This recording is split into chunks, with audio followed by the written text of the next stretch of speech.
players and coaches are big mad about Anthony Not just Richardson. that, but I mean, there's a pretty. I mean, he appears to have been benched now, right? Like this Monday, they asked Steichen, right, about what the story was, and he was like, "We're evaluating."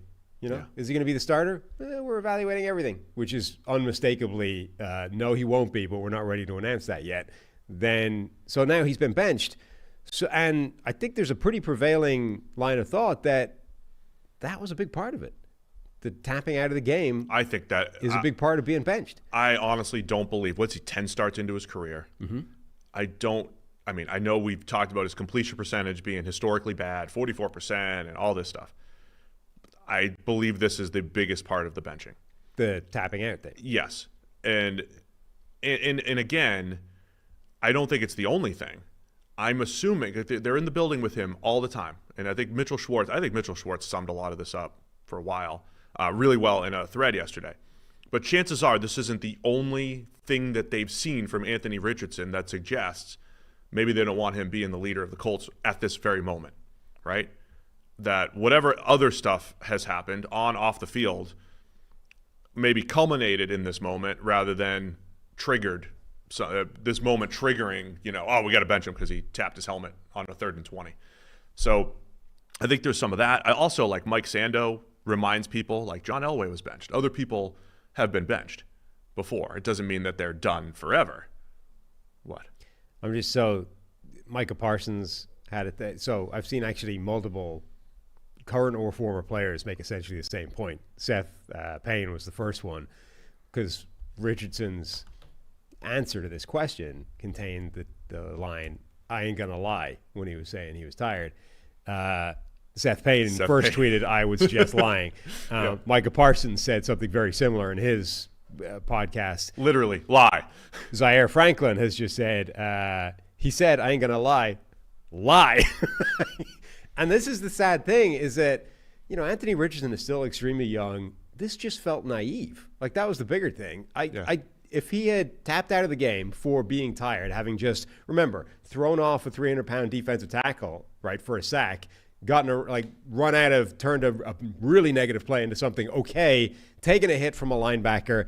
If he'd simply been tired, tapped himself out of the game, and then afterwards told people, he felt something in his quad or whatever, he got it looked at, it turned out he was good to go and come back in, nobody would care. Like if he just lied, right? Yeah. If he had simply lied and said, I thought I felt something pop, and once they looked at it, it turned out I was good to go, and really what he was doing was taking a 30-second breather, there would be no problem whatsoever. The problem was he was naive and told the truth, and everybody had a problem with that. And that's why the quarterback job is so, it just involves so much, right? We saw for years, I thought Tom Brady, Peyton Manning, like the way they handled the media, they always deflected or took criticism and deflected credit. That's all they did. Hey, you just threw for 5 touchdowns, no picks, 400 yards. Yeah, I got great teammates, got good coaches, playmakers. I mean, they caught the ball, they blocked well. Every great quarterback handled the media well. Then I think you always had other guys who handled the media and, they'd misspeak here and there. They'd blame pass the blame a little bit, and that doesn't go over well. And then you have this situation like Richardson where all he did was tell the truth. Right. Probably made a mistake and told the truth. And then it's like, well, that doesn't go over well because the expectations are so high. But for how you handle everything from on the field to off the field to just leading teammates, leading the locker room, the expectations are high. Yeah, but I feel like, he obviously screwed up twice. He screwed up, first of all, I think, by wanting out of the game. Like, people have made the point that, like, Mahomes is busy. He can't move, and he's trying to get back in the game. Like, he can't go anywhere on that ankle when he wrecked it in the playoffs. And he's fighting to get himself back on the field, even though he can't move, right? Usually, quarterbacks and players generally are on that end of the spectrum where it's like you need to drag them off the field for their own safety and for the fact that it's making the team worse when they're out there playing in that condition. Instead, Richardson is like, I'm not even hurt. I'm just kind of tired after that play. I'm coming out for a play. So that, I think, is probably a pretty big problem, and that's why all of the players, I think, are like, dude, what is this? He then made a second mistake by being honest about it, I think. If he would have been way better lying and trying to act like he didn't do that. But I think and so that is in and of itself a problem, that he thought that was cool, and twice, right?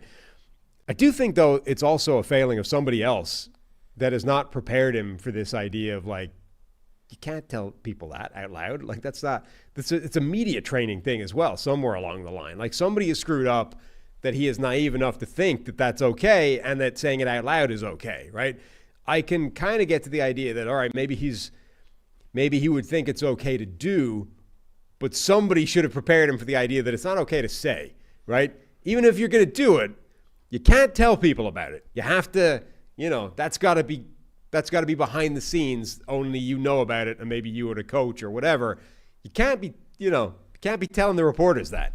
I think that's an interesting point too, and that, to me, that comes back to, because I want to sift through all of the reaction to this. Right, and is that simply an experience thing? As we said, he's wildly inexperienced at everything. I think that's a factor. Or is that somewhere along the line there should have been a media training portion of this that hasn't happened or hasn't sunk in or whatever? Like, is this just a product if he simply hasn't done this long enough at any level? Or should there have been some sort of formalized training that at some stage covered, hey, here's the things you don't say to the media. All this list, learn this list, never say any of those things. Don't do this. So I just want to react to some of the reactions, right? Because we get people on both sides. Almost every former player or coach is like, that's unacceptable. Have you seen anybody say it was okay? I didn't hear where did Orlovsky land? He usually lands on the side of the QB. Didn't see Dano. Usually lands on the side of the QB, and that it's everyone else's fault but the quarterback when there's bad stats. I know Ben Solak from ESPN was like, "Oh, he played the box score would be completely different." So I've seen people say that. I haven't seen anybody say specifically the tapping out thing was okay. Fully acknowledge the stats should have been better the other day. But I would also say forget the tap out part, there is a statistical explanation that would justify benching him as well. I don't think that's why they're doing it. Right. But beyond the 44% completions, as we were talking about off air, this is the third straight team now where Joe Flacco has come in for a either highly drafted or highly paid quarterback and made the offense look better. I mentioned two a couple weeks ago. It was the Jets too. Like, he came in for Zach Wilson and was it Wilson or Darnold? When he took over for the Jets, made that offense actually look good for a few weeks. When he took, I think it was for Wilson that year. Then they put Wilson back in and it looked worse. He made the Browns look better, than Deshaun Watson. And the Colts offense has absolutely been better with Joe Flacco than with Anthony Richardson. And so, to me, in addition to the tap out, this is the Colts saying we're 4-4 and we kind of want to win this year. And we don't want to wait for his development. It doesn't mean we're giving up on him necessarily. Maybe he can come back in or maybe whatever. But right now, we kind of want to win some games. I think that's a part of it, in addition to, oh, by the way, I don't think the offensive line's that happy that he asked out of a play, and everyone else in the locker room probably echoing what Damian Woody and Rex Ryan and everybody's been saying. No, I mean, he's definitely been let down by receivers at times, but if you just looked at passing stats, his stats are pretty similar to Bryce Young, who was so catastrophic that they had to sit him down, right? So he's definitely, I mean, obviously with Richardson, you have to add in the rushing factor, which is huge, right? Also offset a little bit by the fact that he's fumbled a bunch of times when he's been running the ball. So it's not nothing but upside, but it is something that Bryce Young doesn't bring to the table. But yeah, like, he's in the area where you would be saying you need to bench him anyway, regardless of the tapping out of the play thing, except for the fact that there's no real point in that. Flacco might make it better, but he's not the future. Like, Richardson is your future. So unless you believe he's actively getting worse by playing these games, which was the case with Bryce Young, right, then I don't see the point or the purpose in benching him. But that's why I think I agree with you. I think the tapping out thing is pretty much why it's happening. Then we got the other overreaction, Mel Kiper and other people on the Twitter machine and everything being like, it's the NFL. QB development problem. They just can't develop quarterbacks. It's the NFL's fault. An inability to develop quarterbacks. I feel like we've touched on that a lot, but you just got to take like one more step of reasoning when it comes to this thing. It is because there's 32 jobs, and 16 of those 32 you probably don't actually actively want. I mean, it's the reality of the position. No other position in sports is treated like this. I think the only other comparable in sports is superstar NBA players, where I don't know how many there are now, but there's probably 16 to 20, right? Probably like superstar, game-changing NBA players. And if you have a guy that's just a tick below that, hey, he's pretty good, but you're not like, hey, man, we're going to go win the championship with this guy leading the way, or with 2 or 3 of these guys. There's no other position in sports where there's 32 starters and about half of them, the team's like, it's either we'll give him another year to see if he can improve, or like we're just done, we're ready to move on. The standards are just so high. The standards are through the roof, including handle the media well, lead the team, elevate your teammates. Forget the stats, elevate everybody. So that's the problem. Like, go ahead. I challenge everybody to evaluate offensive tackles through the same lens and look at every offensive tackle pick and call a guy that does not land in the top 16 offensive tackles in the NFL, call him a failure and say, well, we got to trade this guy after 2 years. Do that with corners. Do that with edge rushers. Top 16 or bust. Top, in reality, is top 8 or bust. That's what you're going for at quarterback. That's the problem at quarterback. And then it's like Richardson's the stat I pulled out yesterday, which doesn't sound mind-blowing. He's played back-to-back games 3 times in his career. That's it. He's never played 3 games in a row. Anthony Richardson, 2 years into his career, has never played 3 games in a row, started and finished. He's played back-to-back games 3 times now. That's it. You're supposed to do that 16 times a year. So he's very inexperienced. Like, what would you expect?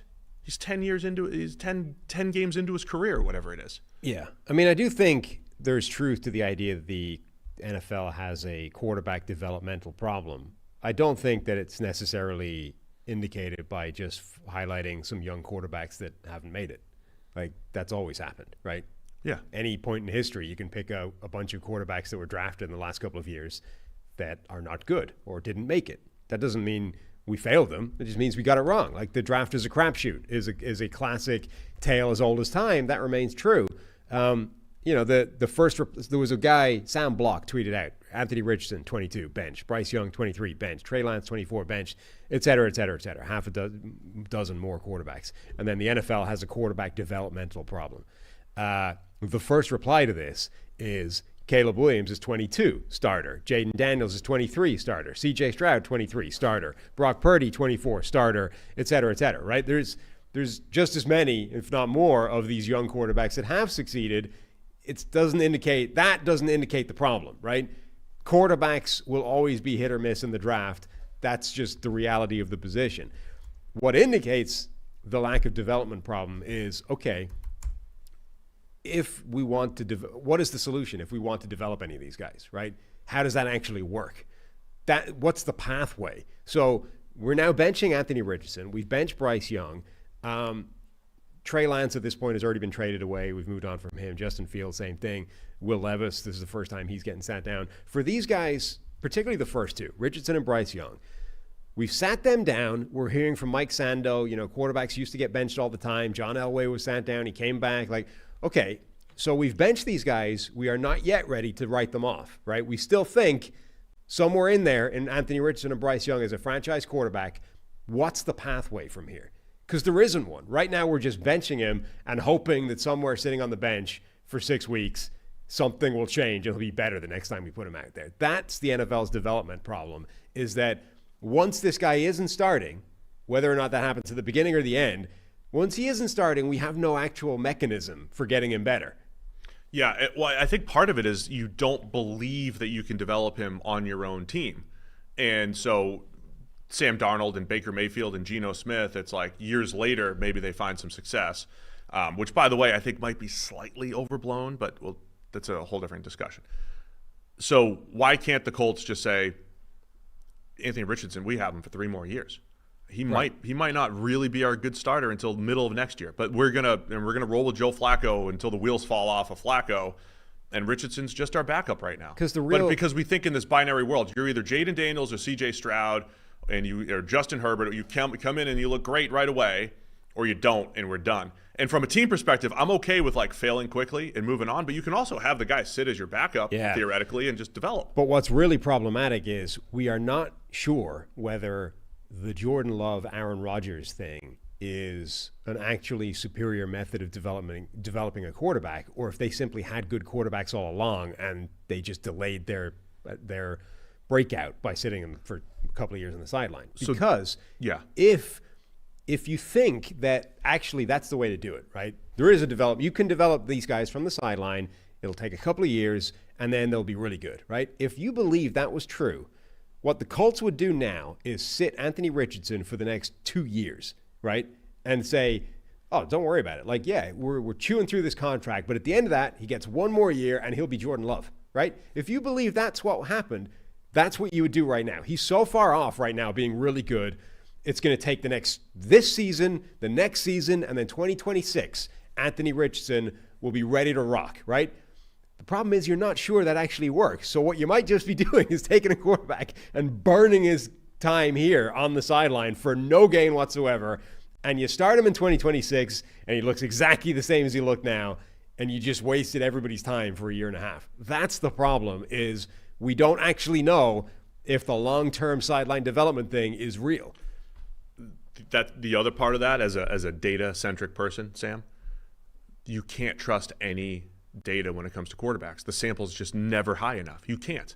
There's one Jordan Love example of sitting for 3 years and then getting a start and then looking good as he has, or at least it's the first example since the last time the Packers did it 15 years ago, right? So there's just not enough data. Even like the data nerds who are just leaning on, well, guys who avoid sacks, those are the best guys. That's it. That's the one data point. Mahomes did it. Sack avoidance is now the holy grail.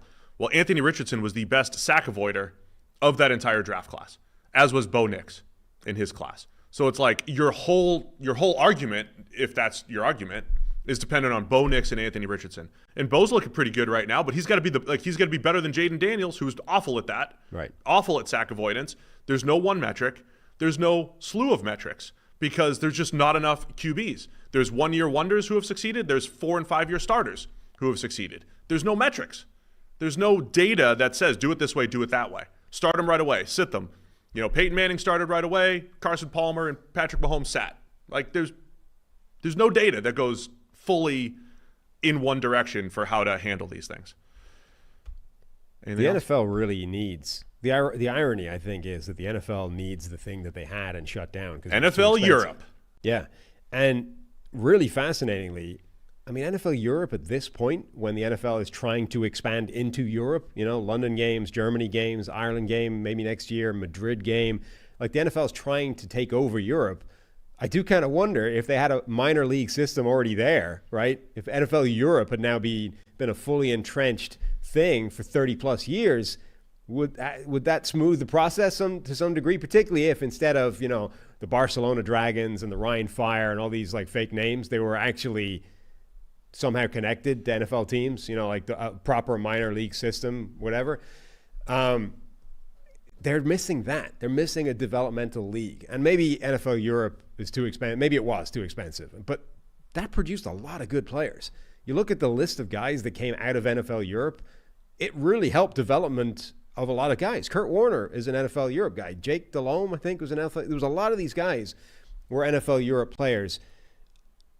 Maybe NFL Europe. Theoretically, a Geno Smith, a Sam Darnold, like instead of just sitting on the bench, maybe they would have been developing there. Exactly. Or any of these guys, once you've decided they can't start NFL games right now, maybe a year or two in NFL Europe or the UFL as it is now. Like I honestly think one of these spring leagues needs to strike a deal with the NFL and actually become a genuine farm system. You would have to, the branding on that would be amazing, right? Like if Anthony Richardson or Trey Lance went and played in the UFL, everybody would be like, oh, look at these guys, UFL guys. You'd have to completely change and be like, no, this is literally just go get a year or two of experience and then, you might have a chance. Yeah. But you need that experience. And there's not enough preseason time to do it right now. And the preseason is just a fake mess. Snaps anyway. Yeah. Like it's a different brand of football that helps to try and bridge the gap and give these guys live, genuine reps. I do think that NFL, some kind of developmental league would make sense. And I've seen people suggest that actually, the way all these spring leagues, right? There's a reason they don't do it in the fall because you can't compete with the NFL, right?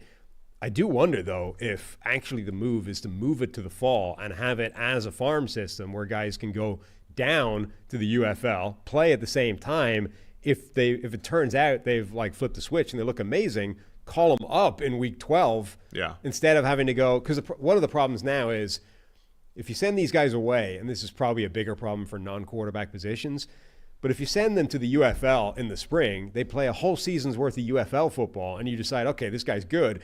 Now you sign him to the NFL.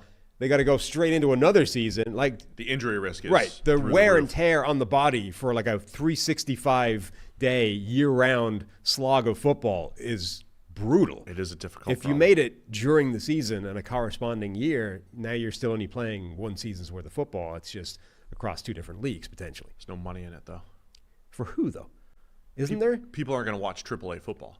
Is the problem? I mean, because it all comes back to the money. During a full NFL and college football season, nobody's going to the AAA NFL games, which would be on like Tuesday and Wednesday night. But like nobody's going anyway. Like if you put it on, but the spring leagues at least they have no competition. They do pretty well like for a spring football. There's nobody in the stands though. Like the TV deals are fine. There's nobody at these games. Like there's a bunch of these games with genuinely empty stadiums. I think if you put it on a Wednesday night and the NFL actually got behind it with some marketing, the thing would survive, which is all it needs to do.